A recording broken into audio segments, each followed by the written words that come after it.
Hello and welcome to everyone. Today our guest is UFC fighter Khama. So Khama, can you please say a few words about yourself for the introduction so we can proceed to the interview? Go for it. Yeah, my name's Khama. I'm from Pittsburgh, Pennsylvania. Have one UFC fight. I'm 33, and trying to continue my journey as a martial artist. Yes, with my father, you know, gym owner. When did you kick off your martial arts run? When did you start training? So I did a little bit of training, like traditional martial arts, when I was younger, but nothing too serious. I really didn't start really training competitively until I was 21. So you were training earlier, but not serious. You were just for fun, or Yeah, just basic like taekwondo stuff, nothing really competitive. And then I moved to New York and I kind of got into it up there. And then I moved back to Pittsburgh and started my career off training. And it's actually at the gym that I actually own now. So like I've been training basically at the same gym for like 13 years. outstanding. What would you say about your fighting style? Would you say a real mixed martial artist, or you're more towards striking? I'm definitely a real mixed martial art. I mean, I have decisions, a couple of submissions and stuff, but I just prefer striking. Like my body was kind of built for striking. Like I'm from Pennsylvania, and obviously, like the wrestling out here is like world class. Like there's like some of the top level wrestlers in the world out here. So I definitely know how to wrestle. But once you've knocked, I had the pleasure of knocking my first opponent out as an amateur, and once you've done it, that's all you want to do. So like I'm more of a striker than anything. Alright, outstanding. Can you please elaborate your nickname?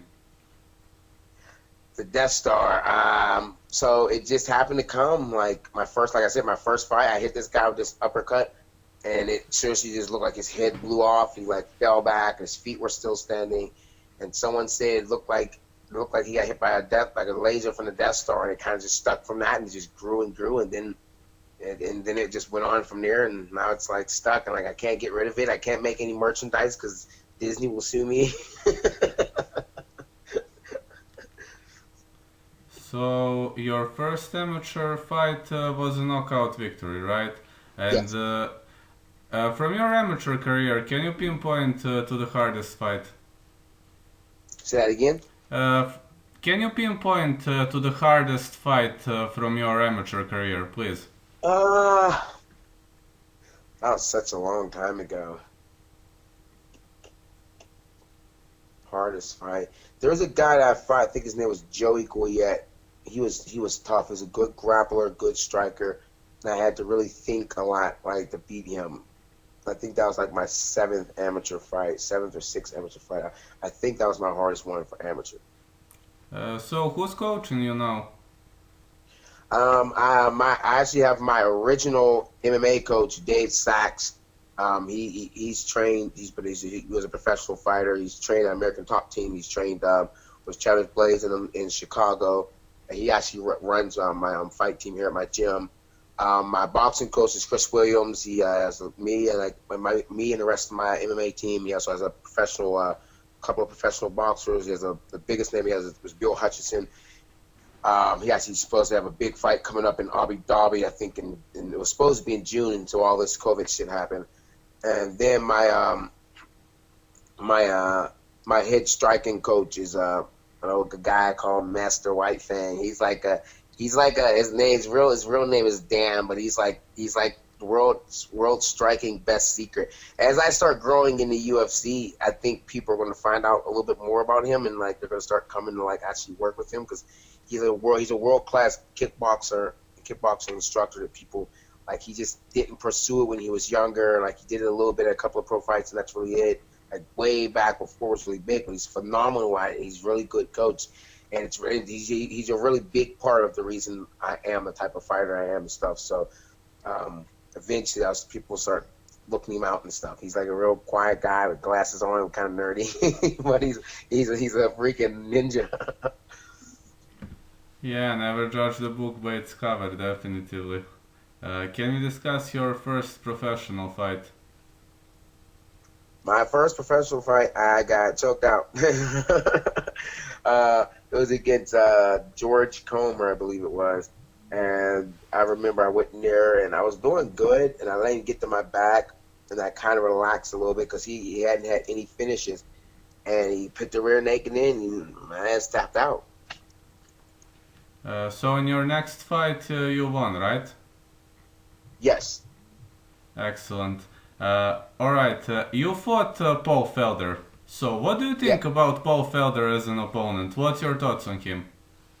Oh, Paul was awesome. He's a cool dude. I still like I actually saw him before I got to the UFC when I was cornering Adam Milstead, one of my training partners. When he was there, I was talking with Paul. Paul's always been a cool dude. I always credit Paul because at that time I was really small. I was like actually like 20, like probably like 15 pounds lighter or 20 pounds lighter than I walk around now. I was probably walking around like 165. I was fighting at 155. I was supposed to cut to 145, and I didn't. And I thought Paul Felder was a real 155er, and I paid the consequences. So he kind of made me understand, like, what you like. You have to sacrifice. You have to be willing to sacrifice for the sport. So, and now I'm back up to 55, and he's at 55 in the UFC now. So that's kind of cool. Outstanding. How did you finish Francis Healy? Do you remember that fight? Yeah, I do. Like, Francis Healy actually is my homie. Like, I hate talking about that fight because, like that was like Pittsburgh's like local rivalry type stuff, and I really wish it had never happened because Francis is actually a good dude. That's my dude, Mad Dog.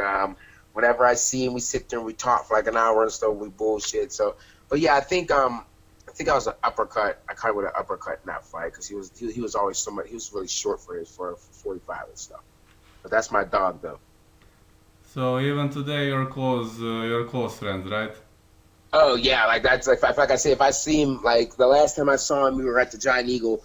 And it was after my fight, and we like talked. We sat there and talked for like an hour or so. Like he's super cool dude, real cool dude.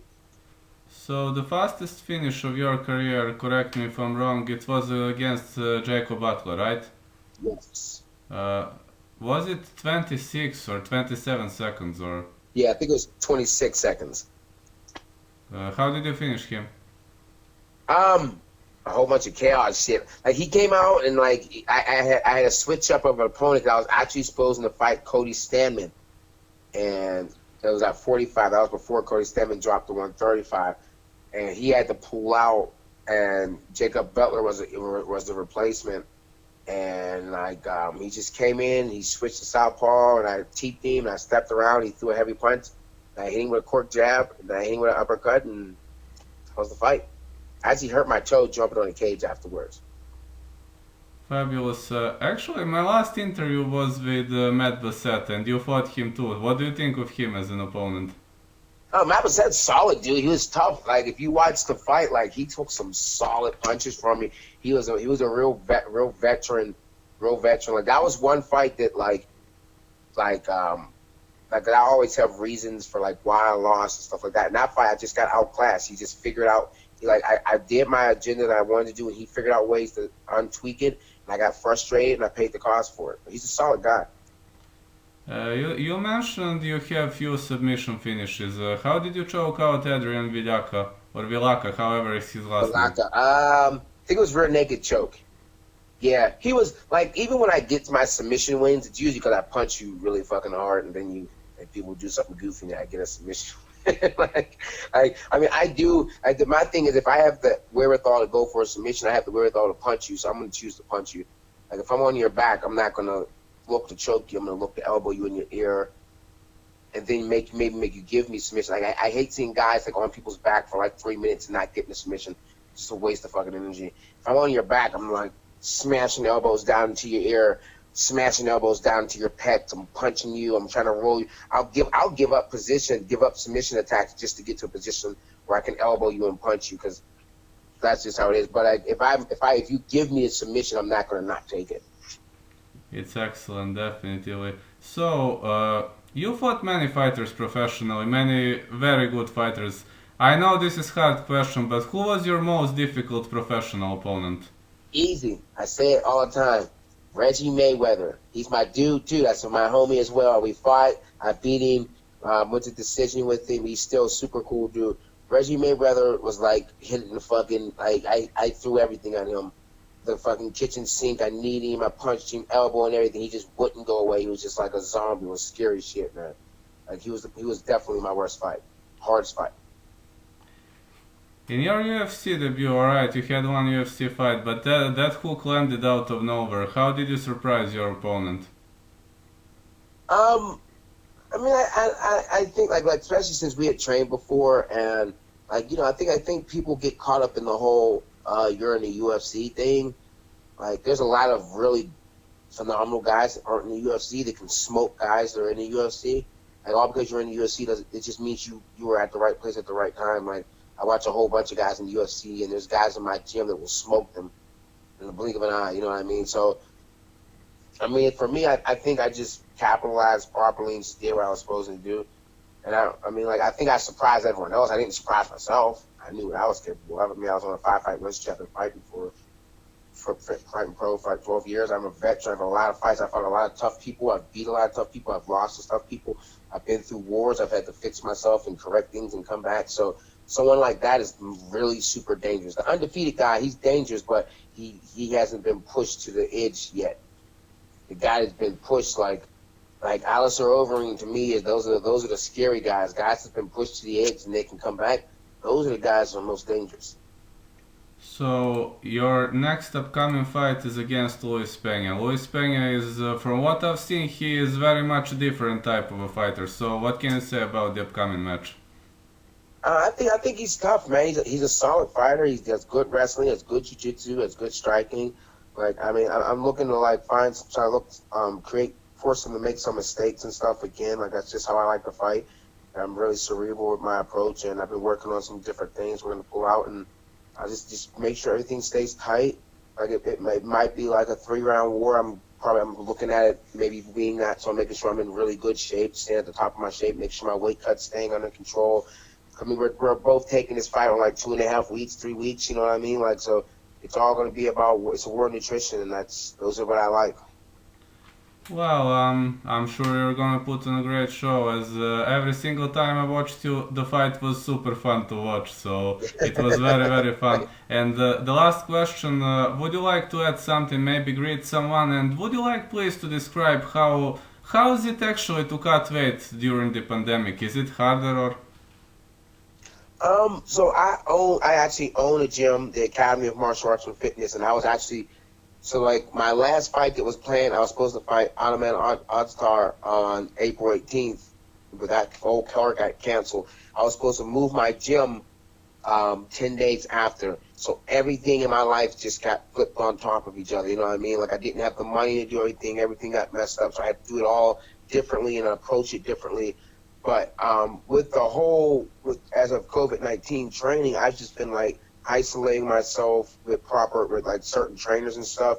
And now I've kind of like gotten back to like everyone's kind of back to normal. So I don't really think that's really been a big problem for me at all. Like, I mean, my coaches kept training me. I kept training. Like, I think I took like 2.5 weeks off because I got offered another fight and I couldn't take it because I'd just been moving gym, and the gym wasn't put together. I couldn't train. I hadn't trained in 2 weeks, and then it was like in 2 weeks, and I didn't even have a place to train, so I had to say no, and had to take this one later on. But besides that, it really didn't affect me too much. So it was a normal experience to you. Would you like maybe to greet someone, or is there something we missed? Say that again? Is there something we missed in this interview? Would you like to greet someone or? No, I mean, like I was going to say thank you to all my fans, my girl for keeping my girl Nicole for keeping everything together at home and stuff. Because kids are out of school and stuff. She's working from home. There's a lot going on in life right now. There's a lot going on in the world. A lot of people waking up to a lot of stuff. I mean, there's a lot going on besides fighting. So just for people to still come out and support us and stuff, I appreciate them. Go ahead, follow me on Instagram at the Death Star _1, and same thing on Twitter, social media. You can get your T-shirts there, official Khama Death Star worthy T-shirts. I'll mail them out to you. Venmo me that dough. Thank you so much for this interview, and I wish you luck. I know it's gonna be a great fight to watch, and we'll see how it goes. Awesome, man. Thank you. All right, I will upload it. Well, early time my morning. It's probably gonna be ready your morning time. This interview. Okay, not a problem. Just tag me in on Facebook and I'll share it. Okay, thank you so much. Have a great day. Thanks, brother. Hey, you Bye. too, man.